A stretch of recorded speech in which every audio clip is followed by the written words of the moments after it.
Ahí está. Muy buenas, espero que estén muy bien. Estamos en una nueva edición de Perspectiva Austral y el día de hoy tenemos un invitado de lujo con un reciente libro y publicación que ha realizado.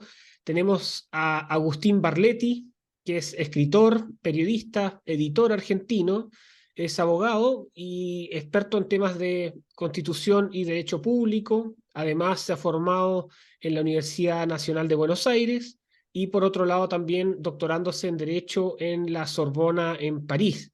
Y lo que nos convoca es que además es autor, bueno, de distintas publicaciones y lo que nos trae el día de hoy es para conversar sobre su último y reciente libro, recién salido del horno, llamado El hambre del dragón, el plan de China para comerse al mundo. Muy bienvenido, Agustín, a Perspectiva Austral.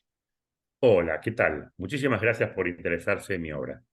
Bueno, Agustín, lo que nos convoca, si nos puedes comentar algo un poco de cómo se gesta la publicación de este libro.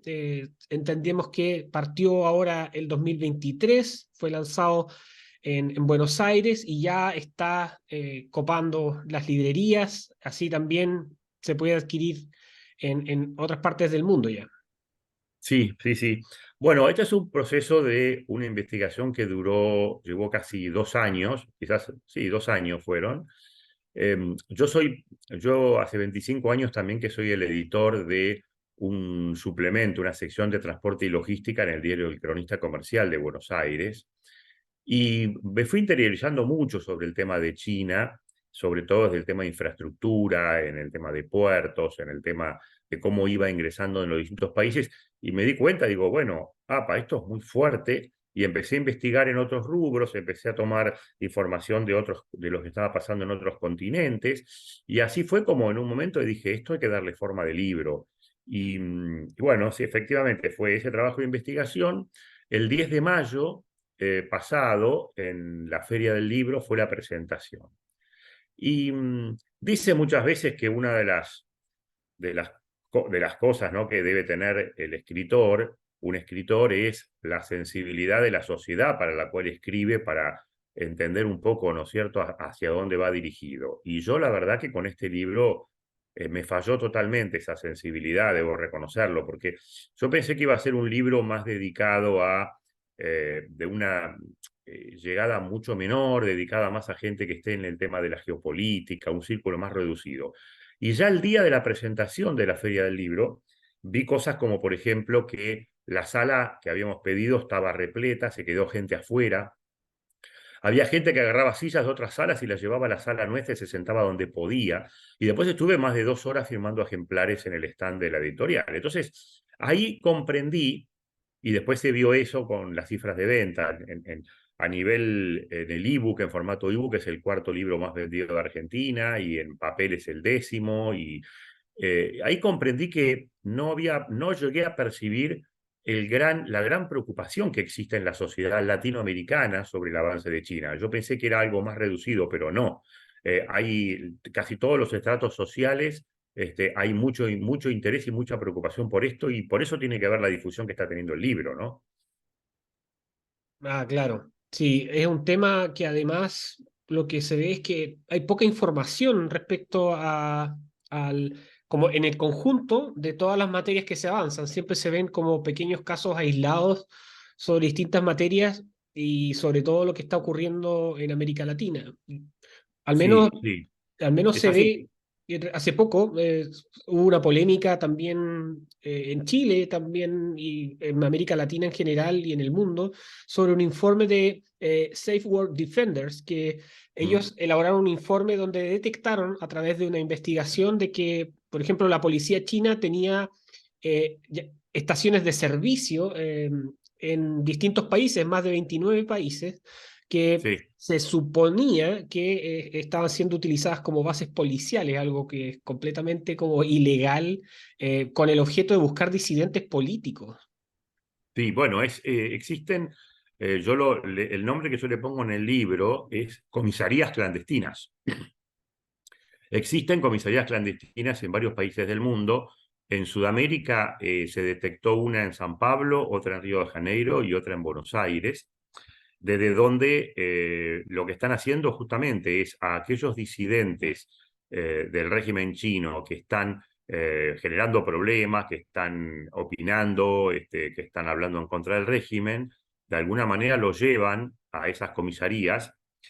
Y claro, como China es un gran hermano, pensemos que en China, para tener una idea, hay 540 millones de cámaras de videovigilancia instaladas en todo el país. O sea, prácticamente los chinos saben, su gente, todo lo que hace y deja de hacer. Si le sumamos esto a las aplicaciones obligatorias que tienen que estar en los teléfonos, o sea, toda información la tienen. Entonces, ¿qué hacen? Buscan a un disidente, lo llevan a la comisaría clandestina y le dicen: tu hermana tiene una beca en tal universidad, se la vamos a sacar. Tu padre se tiene en una casa en tal lugar, le vamos a poner un cartel en el frente que diga tu hijo es un traidor a la patria. Tu hermano que tiene el trabajo en tal empresa, se lo vamos a sacar.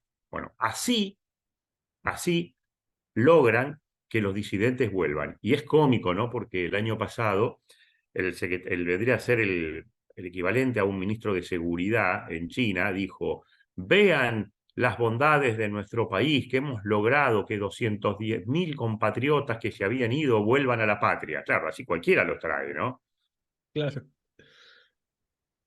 No, muy interesante porque ahí ve también cómo se está configurando esta como estrategia de poder de las autocracias. Vemos en el mundo también que se viene hablando mucho de que estamos en un periodo de desglobalización, donde el juego de las autocracias está tomando mucho más preponderancia, y en este caso un régimen autoritario como China lo dejó bien explícito en la discursividad de todo el efecto de la pandemia, donde dijeron: miren, Occidente está tomando parte del modelo, y nosotros tenemos el socialismo con particularidades chinas en las cuales debería imitarse como un modelo exportado a Occidente. ¿Qué tanto de eso hay, Agustín, desde tu perspectiva, de que si bien China se muestra como un país que no tiene injerencia, según lo que quiere mostrar, al fin y al cabo sí pareciera que está intentando exportar su modelo político-social a través de la tecnología o distintas áreas a Occidente? Sí, en mi libro yo lo que trato de dar al final es una visión optimista en cuanto a que esto que dice el libro, ¿no? El plan de China para comerse al mundo, no lo van a lograr. No lo van a lograr porque justamente ese es el problema de ellos. Ellos van a ser víctimas de su propio sistema, ¿no? Un sistema autocrático donde no hay libertad, donde se violan sistemáticamente los derechos humanos, donde no hay ningún reconocimiento para ningún tipo de minoría ni diversidad de nada que se le parezca. Entonces, lo que está sucediendo en este momento con esta situación es que China, al tener este régimen autocrático tan pero tan fuerte, está haciendo que gente de dentro de China se quiera ir, está haciendo que empresas de China se quieran ir de China. Esto es fuga de divisas, esto es fuga de cerebros. Y es imposible que China, su régimen autocrático, pueda exportarlo a bloques político-culturales como los nuestros, por ejemplo, los europeos, donde tenemos muy arraigada la alternancia del poder, la libertad de prensa, el poder judicial independiente. Entonces, la pandemia fue quizá una prueba clave, pero para todos. Sirvió para que Estados Unidos y Europa se saquen el pijama, porque estaban dormidos con China y pensaban que lo de China era solamente un tema económico. Ahí se dieron cuenta la dependencia tremenda que tienen con China y ahí empezaron a tomar medidas, pero también fue un boomerang para propia China, porque la política de cero COVID de China fue tan, pero tan dura, que los propios, y encima Xi Jinping, el presidente chino, quiso tomar esto como una especie de plebiscito a su gestión y como una cuestión de fe de los chinos que tenían que seguirlo, y los chinos no lo siguieron. Porque, y además otra cosa, la política cero COVID fue utilizada por China también como un método de represión. Por ejemplo, hay una ciudad que se llama la ciudad en China que, que es conocida como la ciudad Apple, porque ahí está la fábrica de Apple más grande de China, y allí, donde no existen los gremios, donde existen los sindicatos, aún un grupo de operarios del Apple se le ocurrió insinuar, díganme, me parece que nos están pagando poco, ¿habrá posibilidad de negociar un aumento? Y el gobierno chino le respondió, COVID. ¿Cómo COVID? Sí, sí, COVID, y los encerró 14 días a toda la ciudad por un supuesto brote de COVID que no existió. Y le dijo, a ver si ahora se animan a pedirme aumento de sueldo. ¿Qué está haciendo Apple? Se está llevando a la fábrica a Vietnam. Con Mm. lo cual, esto se está generando esto, se está generando por la política cero COVID, también que muchas empresas europeas están volviendo a Europa. Está sucediendo que las tasas de crecimiento que China esperaba están mucho por debajo de lo que estaban imaginando. Está sucediendo que ya no es lo de antes con respecto a la población de China, que había que tener solo un hijo. No, no, ahora al contrario, necesitan tener más hijos y el gobierno está incentivando que la gente tenga más hijos porque se está envejeciendo la población china en comparación con países vecinos que están compitiendo hoy, como decíamos recién, el caso de Vietnam o el caso de la India, que tienen poblaciones más jóvenes.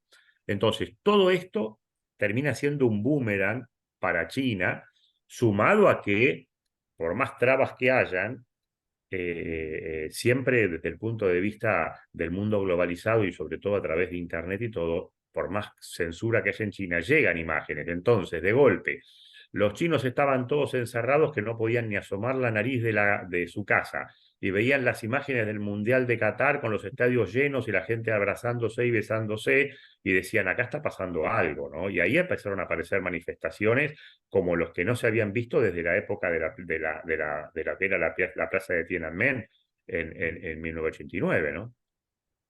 Sí, muy interesante porque, como dices tú, se ven las cifras, sobre todo las que recientemente se han estado entregando, de que está viéndose una tendencia de que China está en sus metas de crecimiento, está muy por debajo de todas las expectativas que se han ido viendo desde el punto de vista del análisis económico. Y otras cosas que también preocupando es como es el tema del suicidio demográfico, como se le habla, de las políticas que están repercutiendo hoy de un hijo y que tuvieron que revertirlas porque ya no dan para más, y que eso tiene consecuencias ya en el mediano o largo plazo y ya hoy están teniendo consecuencias. Y lo otro es que también leía es el tema de que ya hay un 21% de jóvenes sin trabajo a fines del mes pasado.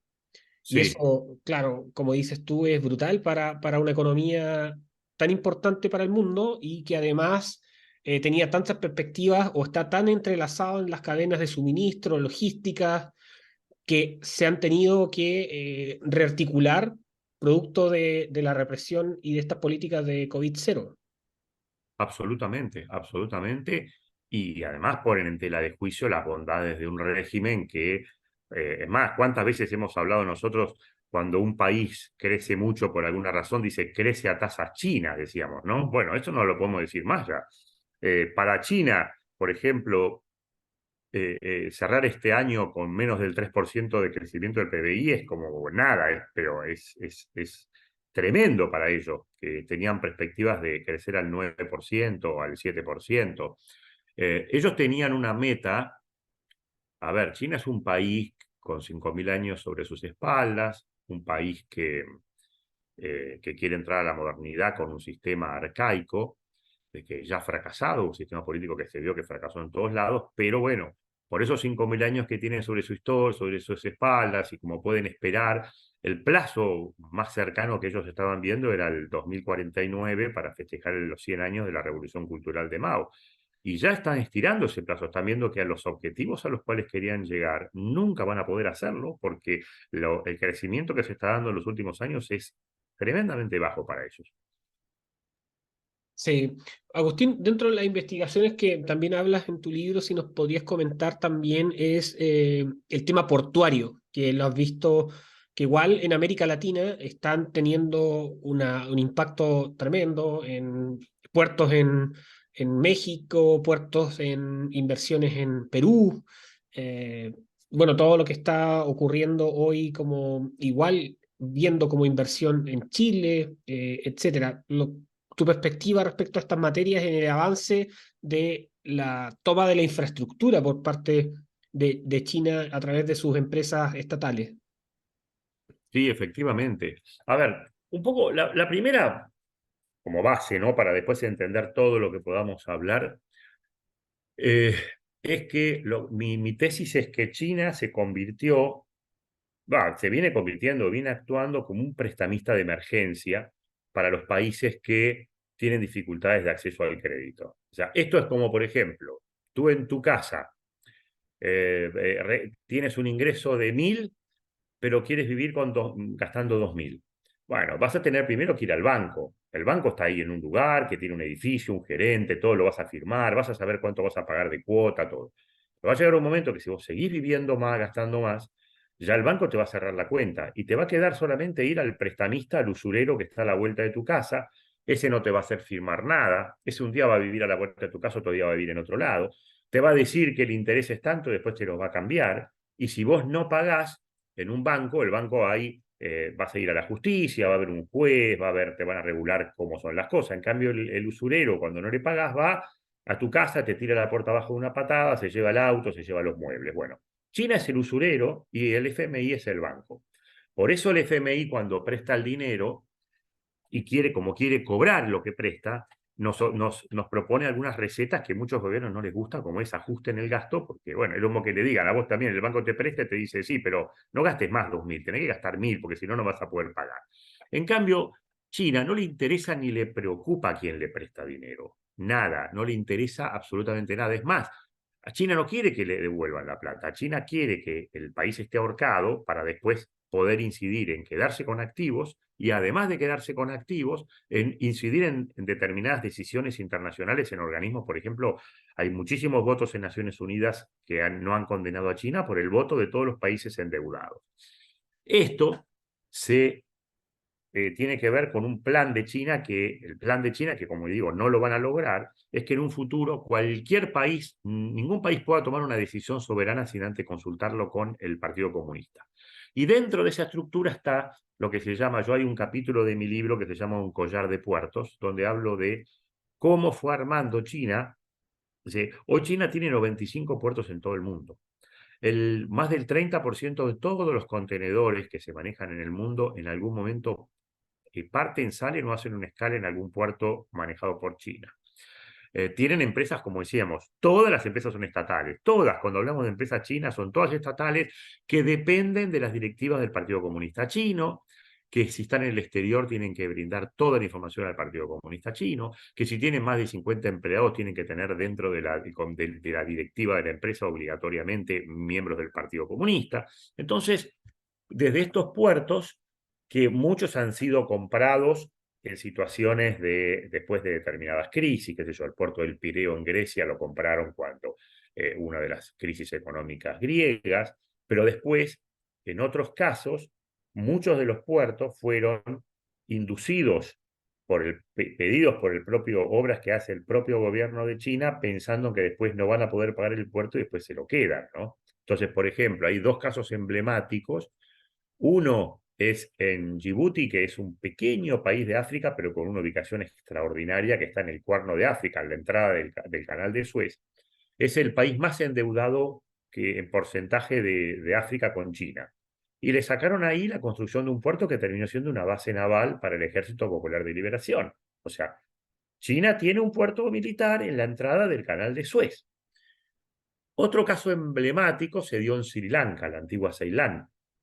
Allí funcionaba un puerto que andaba bárbaro, sin problema, y los chinos fueron y le dijeron, che, te queremos construir un puerto acá, en este lugar. Y el gobierno de Sri Lanka dijo, pero acá, si acá no pasan buques, no vale la pena. No, sí, te vamos a prestar 1.200 millones de dólares para... No, pero bueno. el presidente de ese entonces, que estaba en campaña para la reelección, recibió 10 millones de dólares para su campaña. Después terminaron todos procesados ahí, condenados por la justicia.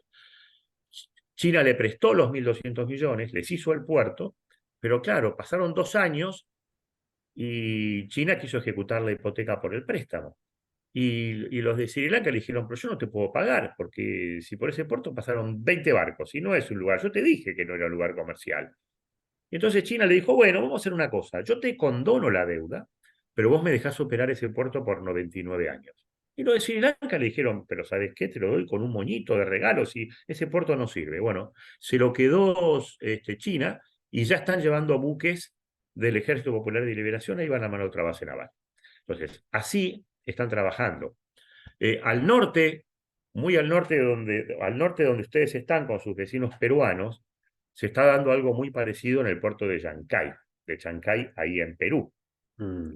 Perú hay un índice de penetración china a nivel mundial, que cuando yo lo vi me llamó mucho la atención, porque en Sudamérica yo pensé que los que iban a estar primeros eran Venezuela, Ecuador, no, no. El país más penetrado por Chile es Perú. Perú tiene, y no solamente es un tema del dinero que le prestan, sino que Perú tiene, hasta China participa en los planes de estudio de las universidades peruanas. Perú manda periodistas a las agencias de noticias de China para ver cómo comunicar. Bueno, China está haciendo un megapuerto en Chancay que tiene unos cuestionamientos tremendos desde el punto de vista ecológico. Hay un túnel que pasa por abajo de un pueblo que están rompiendo todas las casas. Están destrozando un barranco que van a matar toda la biodiversidad. Pero esto lo están haciendo con un préstamo multimillonario que le dio China a Perú. Y yo, más tarde, más temprano que tarde, Perú no va a poder pagar ese préstamo y eso va a terminar siendo un megapuerto militar, que lo van a tener ustedes vecinos en Chile, ¿no? Así que por ahí viene un poco, por el tema comercial y por el tema militar. Ah, claro, por un lado el tema del préstamo, cuando ya se hace insostenible el seguir solicitando el banco a instituciones internacionales, y luego también la infraestructura con la chance de instalación de alguna puerto militar. Mira, Claro, ahora esto, como decíamos nosotros, que durante la pandemia, tanto Estados Unidos como Europa se despertaron, incluso más. Siempre uno dice, ¿no? En la vida, ¿no? Como en todas las cosas de la vida, cuando uno tiene que cambiar, lo primero que tiene que hacer uno mismo es reconocer el error, ¿no? Y a partir de ahí cambia. Bueno, tanto Europa como Estados Unidos reconocieron su error de haber sido demasiado ingenuos con China y ahora están tomando medidas. A tal punto que China había hecho una oferta para comprar el 100% del capital accionario del puerto de Hamburgo. Estamos hablando del puerto más importante del norte de Europa y uno de los 10 puertos más grandes del mundo. Bueno, cuando Europa y Estados Unidos se dan cuenta de todo esto y de la Unión Europea, lo que hicieron fue, le cerraron ese camino a China de compra y le dijeron, solamente te permitimos comprar el 21% del capital accionario y con una acción que no te no te da derecho a sentarte en el directorio para decidir nada sobre el puerto. Entonces, ahí hay una diferencia, ¿no? Se están viendo ahora las trabas que está poniendo el mundo libre a China. sí, bueno, eso es muy interesante también porque en el tiempo veremos si es que efectivamente se reaccionó a tiempo o no. Mm. Eh, Hola, si llegaste hasta aquí en esta conversación, quiero pedirte por favor que te suscribas y envíes también este enlace a tus conocidos en las diferentes plataformas donde tengas presencia en redes sociales. Solo así podemos seguir creciendo en esta comunidad con entrega de contenido de calidad y de primer nivel. Soy Andrés Barrientos y en esta nueva entrega de Perspectiva Austral agradezco toda colaboración. Sigamos con Agustín Barletti. Lo que dice Agustín también llama la atención porque también en el libro lo trabajas, que es la experiencia africana como laboratorio de las políticas. Si podrías también comentar eso y relacionar con la ruta de la seda que también se viene trabajando por todos los países STAN, los Kazajstán, Turkmenistán, etcétera. Mm. Sí, sí. Bueno, yo en el capítulo que está hablando de China, de África, Yo digo ese dicho que por lo menos decíamos nosotros, ¿no? De jóvenes, que decíamos que cuando uno estaba de novio con una chica, para ver el futuro con la chica había que conocer a la suegra.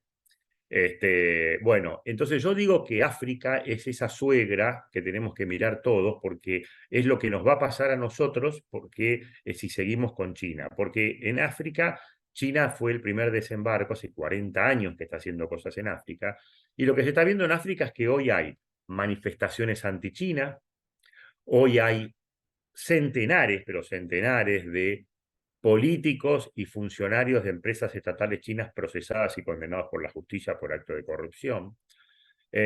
Muchísimos países que han hecho acuerdos con China, Kenia, por ejemplo, uno de ellos, y que han hecho acuerdos donde les dicen, bueno, ustedes me ponen tanto dinero en infraestructura y yo pago con recursos naturales, y hay países que, o Kenia ya viene entregándole a China más de 9.000 millones de dólares en recursos naturales y China no llega a los 1.000 millones de dólares de inversión.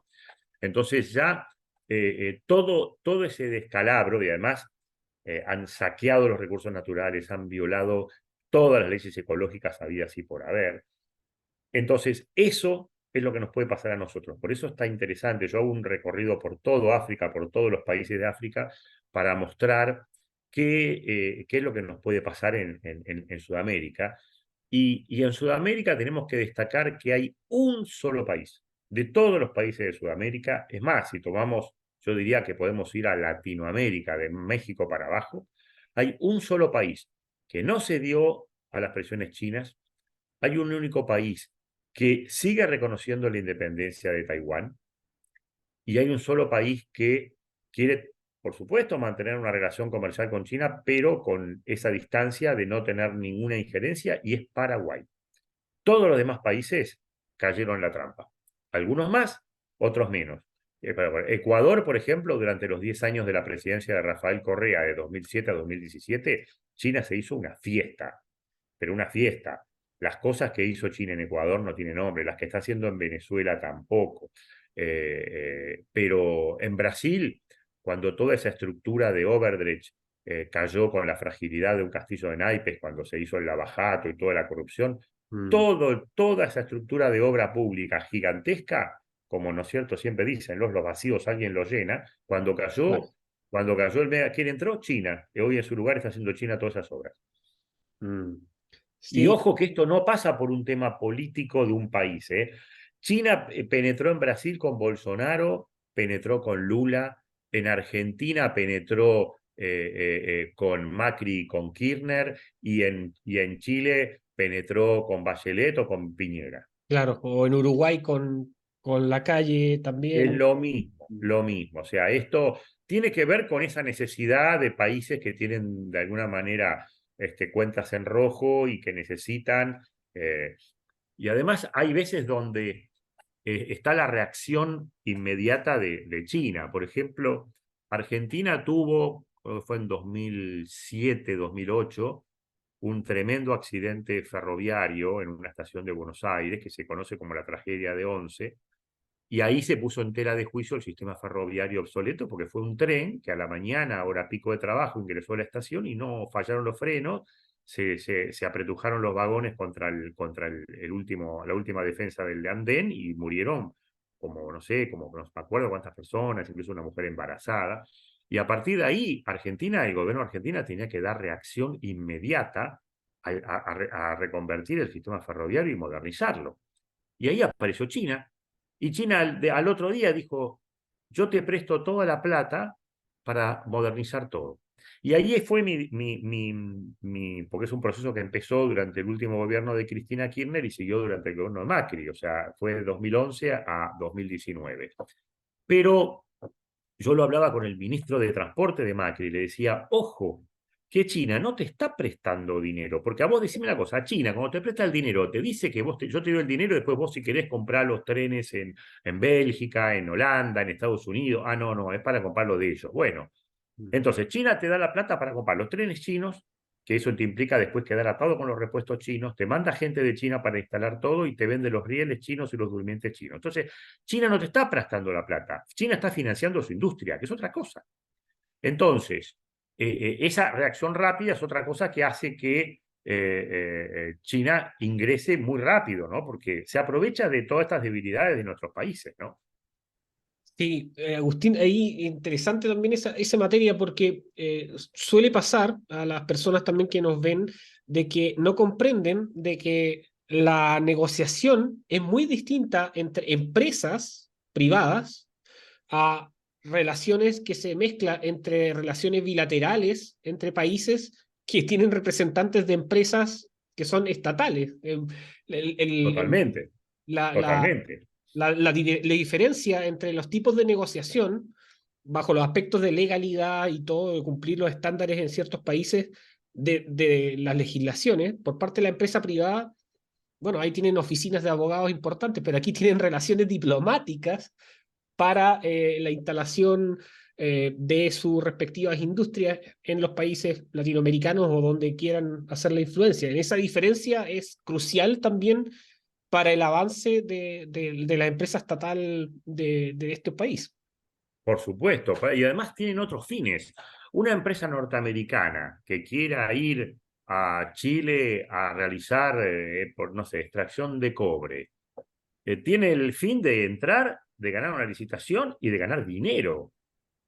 Pero la empresa china no tiene el fin de ganar dinero. China es una rama, un brazo directo del Partido Comunista que quiere entrar a Chile para tener una presencia y hacer una cabecera de playa y desde ahí seguir avanzando.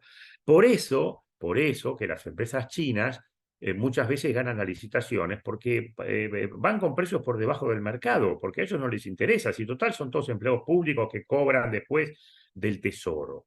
Y eso tiene un fin, no solamente esto, también hay un fin de espionaje muy fuerte. Fíjate que, por ejemplo, el FBI en los Estados Unidos, para analizar el tema de China, hace unos años, que empezó a contratar economistas, que uno dice, economistas en la FBI, claro, dice, por ejemplo, en el medio, en el corazón productivo, en la zona de Montana, en los Estados Unidos, donde no hay una gran densidad de población, hay problemas por el tema de las torres para hacer el Wi-Fi, para el LTE, para el 5G. Entonces, llamaron a licitación y se presentaron varias empresas, pero una de las empresas que se presentó es Huawei, que el presidente de Huawei es ex oficial del Ejército Popular de Liberación y además es miembro actual del Partido Comunista. Entonces, se presentó y ganó la licitación.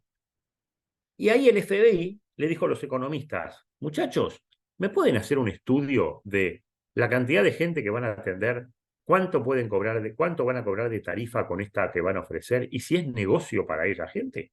Y los economistas dijeron, ni de casualidad, esto no van a perder plata a lo loco. ¿Y qué pasaba? Pasaba que la ruta donde iban a poner las torres, los de Huawei, está paralela a 3 bases militares norteamericanas donde están los principales misiles, los más modernos que tiene Estados Unidos. Con lo cual, ellos estaban entrando con un dumping a ganar la licitación, nada más que para espiar a los norteamericanos. Entonces, eso está pasando en muchos lugares del mundo, ¿no?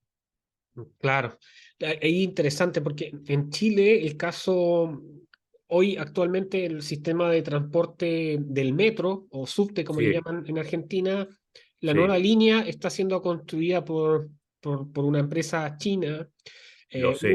Hubo una gran polémica hace un par de años atrás respecto a una licitación para los nuevos sistemas biométricos para los pasaportes, donde se había adjudicado a una empresa china y luego se revirtió la licitación por distintas razones de seguridad. Se apelaron algunos resquicios Mm.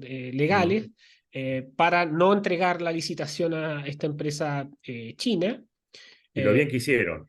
claro, claro, claro. Y también vemos que el sistema de transporte, obviamente con estos precios más bajos del mercado, está con el tema de la electromovilidad, ha penetrado muy fuerte toda la empresa, por ejemplo, BYD, Mm. en la cual la mayoría de la sustitución de los buses del transporte público en la región metropolitana, 8 millones de personas, la mayoría de Chile que está en la región central, también están bajo esta empresa y ahí uno ve también que la penetración es muy fuerte. El caso también de las negociaciones de vacunas también fue importante, fue los primeros que ofrecieron a costos muy bajos de entregar a Chile un gran stock para ser, entre comillas, líder y producción desde Chile para América Latina con Sinovac. Sí, bueno, varias cosas sobre tu reflexión. En el tema vacunas, también fue utilizado como se llama diplomacia COVID, ¿no? Que fue utilizado por China. Sabemos que está la isla de Taiwán, independiente, y que China considera que Taiwán es una provincia rebelde que debe ingresar al territorio chino, ¿no? Hay todo un conflicto ahí. Y como China no se anima a un conflicto, eso es el tema del perro que ladra no muerde, porque sabe que, por varias razones, sabe que tiene toda la de perder en un conflicto militar, o sea, porque su presupuesto son 300.000 millones de dólares contra los 900.000 millones de dólares de Estados Unidos, pero sobre todas las cosas, porque el ejército chino desde los años 70 no tiene experiencia en combate, y eso es tremendo. Pero lo que está haciendo China mientras tanto es presionar a los países para que dejen de reconocer la independencia de Taiwán. Entonces, fíjate esto, en medio de la pandemia, China le regala 200.000 dosis de vacuna al régimen del comandante Ortega en Nicaragua. Oh, casualidad, 2 días después de que llega el embarque, el régimen de Nicaragua saca el decreto donde deja de reconocer la independencia de Taiwán. Entonces es eso.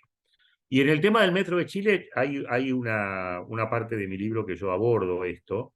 Hay tremendas denuncias de gente que trabajó allí, no solamente con el tema de violación de derechos humanos, de derechos laborales, gente que trajeron de China para trabajar en condiciones prácticamente de esclavización, problemas ecológicos tremendos, tremendos, con desvíos que no había que hacer, con barrancos que se dinamitaron, con cosas que pasaron y que cuando la misma gente que denunció antes de denunciarlo, gente que después se fue de la empresa antes de denunciarlo, habló con sus jefes de ahí de la empresa china para decirle, pero esto no lo pueden hacer, va a venir una inspección y lo van a clausurar la obra. Y los chinos decían, no, dice, esto se arregla, cuando vengan los inspectores, todo eso se arregla con dinero, ¿no? O sea, corrupción. Así que el tema del metro de Chile, en Colombia también hay otro problema grave con el metro, así que es difícil, es difícil.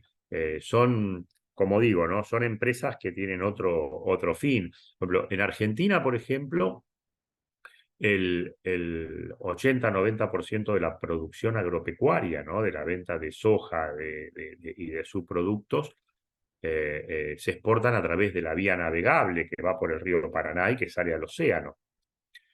Ahí en la zona de Santa Fe está el polo de crashing privado, ¿no? Empresas privadas más grandes del mundo. Bueno, ya China compró COFCO, la empresa estatal china, ya compró Nidera, ya compró Singenta, ya compró Noble, o sea que casi el 20% del producto que se exporta de Argentina para China ya lo tienen los chinos.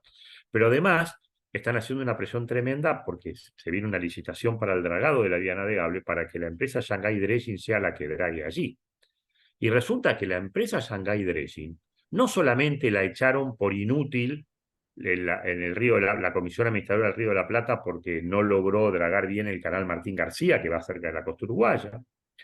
La echaron por inútil en el puerto de Magdalena en Colombia, porque no logró la profundidad. Pero además, esta empresa está acusada porque en la zona del mar de China, que es una zona súper caliente, disputada por varios países, por el dragado ya crearon 6 islas artificiales, una de ellas ya le pusieron una pista de 2 kilómetros de largo para que aterricen los cazas chinos y están reclamando soberanía en una zona tremenda, con lo cual hoy el Banco Mundial prohibió en varios países la posibilidad de que pueda actuar o dar préstamos para proyectos que tengan que ver con esta empresa. Y los directivos de esta empresa ya no pueden ingresar a Estados Unidos y a varios países de Europa tienen visa revocada. Entonces, todo está agarrado con todo y todo es muy complicado. Mm. impresionante la magnitud de lo que significa también porque todo este tipo de empresas van penetrando con el beneplácito de distintos sectores políticos por las necesidades que van surgiendo en los países y al final muchas están dentro de las listas de espionaje y todas estas materias que nos comenta Agustín. Para ir ya también cerrando algunos temas, también me gustaría si es que nos comentas algo de la perspectiva de los derechos humanos, que entendemos que Mm. hay un régimen autocrático que está comandado por el Partido Comunista Chino y además hay también una represión con minorías étnicas internamente en China. ¿Cómo ves tú eso desde el punto de vista social?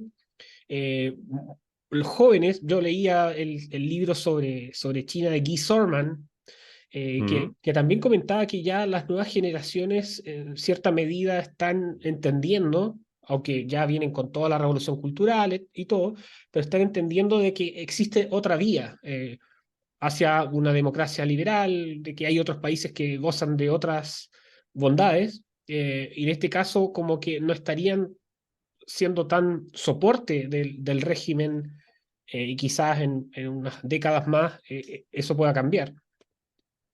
Y lo que está pasando en China con los derechos humanos es escandaloso, en pleno siglo XXI, ¿no? Hay una minoría musulmana, los uigures, que son gente que están lejos, están bastante lejos de Pekín, no tienen no pertenecen ni se sienten parte de la etnia de Pekín, de China, es más, no se sienten chinos, pero bueno, están viviendo allí, ¿no?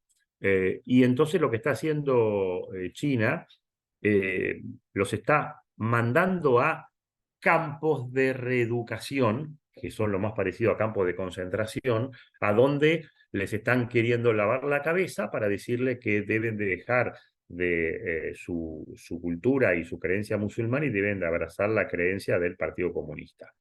¿Y cuáles son los señales? Y bueno, la gente, mandan allá a la gente que anda con turbantes, las mujeres que andan con sus, con sus vestimentas tradicionales, a la gente que prohíbe, que les dice que no hay que fumar, porque para los musulmanes es ese tema, a los que no beben, porque tampoco los musulmanes beben, todos esos son sospechosos y los están mandando a campos de reeducación. Todo está controlado en esa zona, como decíamos, ¿no? Entre las cámaras, más los celulares, más todo, todo está absolutamente controlado. Ahora, esto que estoy diciendo no es una suposición, no, no, no. Michelle Bachelet, comisionada de Naciones Unidas de Derechos Humanos, estuvo allá y sacó hicieron un reporte a fondo y mandaron un reporte que es lapidario sobre lo que está pasando allá.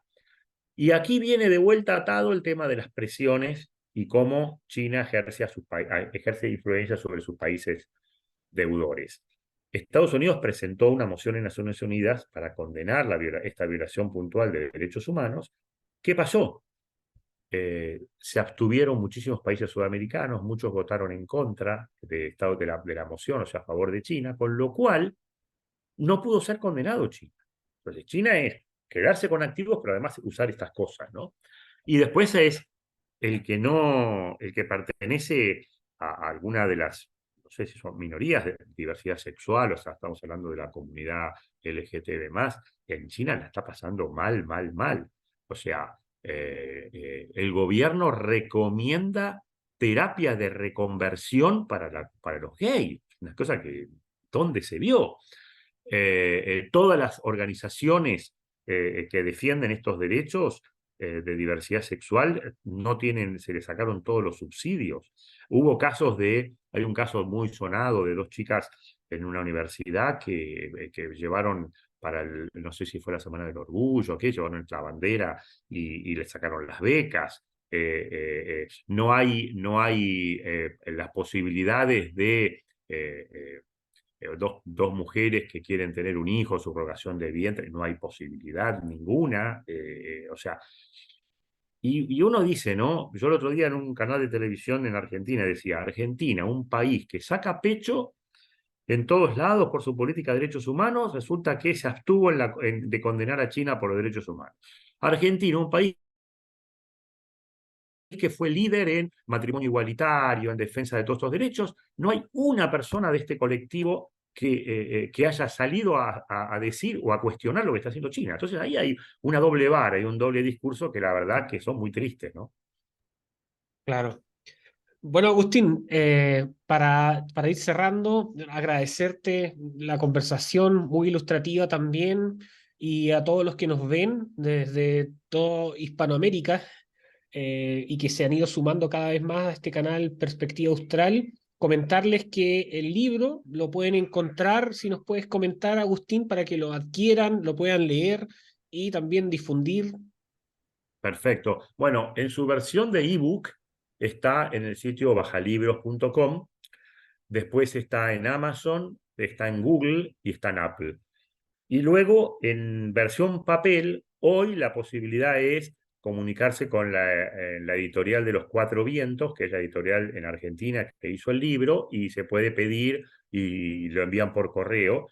Igual estoy cerrando en estos días un acuerdo con una editorial muy importante en España que tiene imprentas en distintos lugares de Latinoamérica y van a imprimir libros en México, en Colombia, en Perú, en Ecuador, en Uruguay y en Chile. Así que hay posibilidades de tanto el que le gusta papel como el que le gusta la versión o prefiere la versión eh, ebook. Y como en realidad, en mi caso, más que un tema económico por el esfuerzo de haberlo escrito, mi tema es realmente que se difunda y se conozcan las ideas. El libro está a un valor en dólares, el más bajo que me permite, más bajo no se puede, el más bajo que me permite Amazon, porque yo quiero que la gente acceda al libro y acceda a las ideas que están en el libro, más que otra cosa. Excelente. Bueno, vamos a dejar los links acá abajo para que los puedan adquirir. De hecho, estaba viendo aquí en Amazon, está a 2,8 euros, nada. Sí, por eso, Un por eso, por regalo, eso. menos que una cerveza, así que pueden Sí. adquirirlos ahí y leerlos, aparte que está en español y hay Mm, poco material en español bien mm. concentrado sobre esta materia. Y son 350 páginas, ¿eh? O sea que es un libro que es bastante, hay bastante material realmente para Mm. entretenerse. Sí. Mm, Bueno, Agustín, espero que tengas un muy buen día y agradecer la aceptación de esta invitación. Y nos estamos viendo en una próxima oportunidad y desearte el mayor de los éxitos en esta publicación también. Bueno, muchísimas gracias a ustedes. Ya, que tengas muy buen día.